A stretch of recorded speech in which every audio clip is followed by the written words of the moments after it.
this is not part of the cards. This isn't what I signed up for. I signed up to help people. I didn't sign up to help people and then have them take their life. So it was about a year into my private practice, and I hit the pause button. I left and I started working for a gentleman doing some psychological marketing, I guess you could call it, like learning how to word things a certain way. And it was okay. I loved the people I was around, but I absolutely hated the job. I wasn't helping anybody. I looked forward to lunch because I could talk to people about their problems. So I knew the writing was on the wall. I just needed to give it my best, not quit, not give up on it, because I did say I'd try and do this. But when the time was right, something bigger than me was going to move me on to the next step. And that's what it did. And it got me into neuroscience. And that's where I've been hanging my hat ever since. So that's been over a decade now. And it's been going amazing, because when you look at somebody's struggles and you can see them, how they change these struggles in the brain and in the body through equipment, it's fascinating because you can see how stressed somebody really is regardless of how they fake it.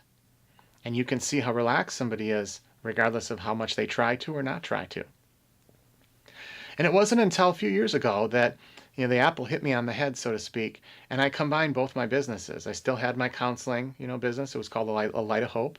And I had my brain regulation, neurofeedback, QEEG, brain mapping business called Inner Rhythms. And I took Inner Rhythms and Mind Brain Balance and made a sandwich.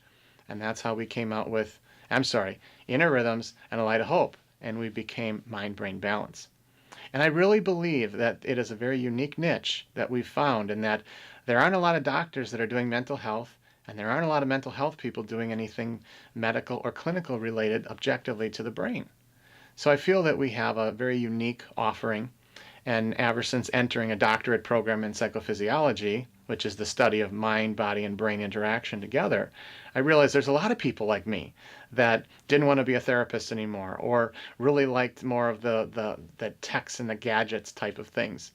And there's a lot of people that have therapeutic background, tech background, that are in this field, offering neurofeedback, biofeedback, brain mapping, and a little bit of talk therapy and counseling as well. So if you think about it, I think the best way to word it is by letting Albert Einstein do it. And that is, problems cannot be solved with the mindset that created them. If you think about that, you got to get in front of the problem if you want to solve it. And if you can get new knowledge and insight and awareness to what's really happening, you can understand why we all get stuck. Whether it's personal or professional, it's all the same brain. And it's all in how we're taking everything in. So I'm going to cut this video where it is, and we're going to pick up in the next part. I don't want to say part 2 or 3 because I don't know how many there's going to be.